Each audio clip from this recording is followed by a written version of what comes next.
Last week on Delicious Ambitious, we met international best-selling author Cecelia Ahern. This week, Cecelia returns to share with us her hints and tips for aspiring writers. Just what does it take to succeed as an author? What would your top 3 tips be for any aspiring writers? I think it's important to kind of find your own style as well. I mean, a lot of people know what's popular and then try and recreate that, and I think that's just the wrong thing to do. Find something that you feel comfortable with, and make it different. I like to add something different into my books, and so it's not the same as everything else out there. So find your own style firstly. Secondly, I think it's so important to get a reader, or to get a group of readers, and someone that you can trust to give you the feedback that you want and that you need. Because of course you're writing it and you're going to love it, but you need to test the waters and see. And what I did was give it to my mom, someone who's so honest, even though she's my mother, and I know mothers just kind of tell you what you want to hear. But my mother gives me a good, the honest opinion. She says whether something's good or bad, and that's what you need. And trying to get it to as many readers as possible. The third thing I think is, if you want to actually get something published, I think the important thing is to get an agent, because it's difficult to deal with publishers. I would have found it difficult to deal with publishers myself. I wouldn't know where to go, who to go to.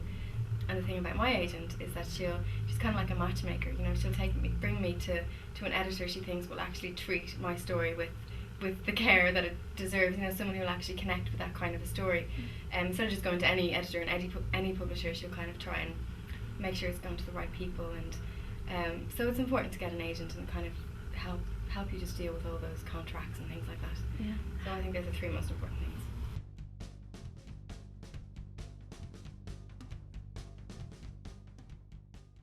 Any tips for how people would find an agent? Or you just open the phone book? well, there is actually there is a book of publishers and agents, and my agent is in there. But so there's a list of people there.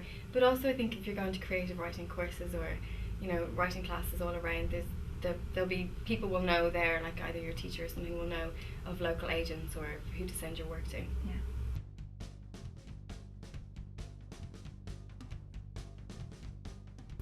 And I guess it seems like a profession that requires an enormous amount of personal discipline. Yeah. Because it's all right to say you're a writer, but then actually you have to spend the hours there, writing. Any advice about how to sort of cope with that? Is it about having a routine, or what's?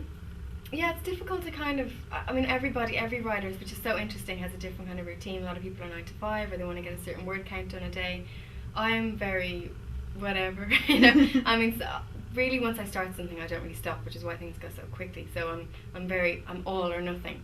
So if I wake up one day and I feel like I don't have anything to say, then I don't do anything. But I don't recommend that to people who find it difficult to discipline themselves. I suppose stick to a routine is a good idea. I don't, but that works for me. My routine is having no routine. Yeah. I just find it an area that you feel comfortable with and an environment that you feel comfortable with. But then don't treat it too much like a business. It's not about getting a certain word count a day. It's about what feels right. Bring your character to a certain point, and if it feels like you're pushing it, then stop. And I always go by gut feelings and things like that. So that's my best. And I guess when the juices are flowing, it's a case of, and that's it. And that's why it's really, really difficult to stop. So I just keep on going, and that's why I'll work all night. And I end up doing, I suppose, the same amount of hours as everybody else, but just on unusual hours. One day I'll take a day off, and the next 2 days I'll keep going. So it works for me, but it's definitely not for everybody.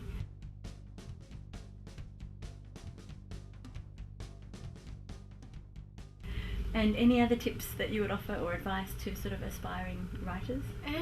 Well, I suppose the number one thing about writing is that you're going to get rejection. And although I was lucky at the beginning, there wasn't.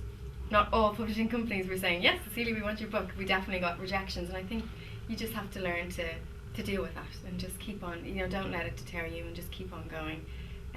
Keep sending it out, because there's going to be someone out there who absolutely loves what you're doing, and then for every person who loves it, there'll be a person who just doesn't get it at all. So just keep searching for that person who loves it, without having to change what you're doing too much. Take advice, but don't take the spirit away of what you're writing.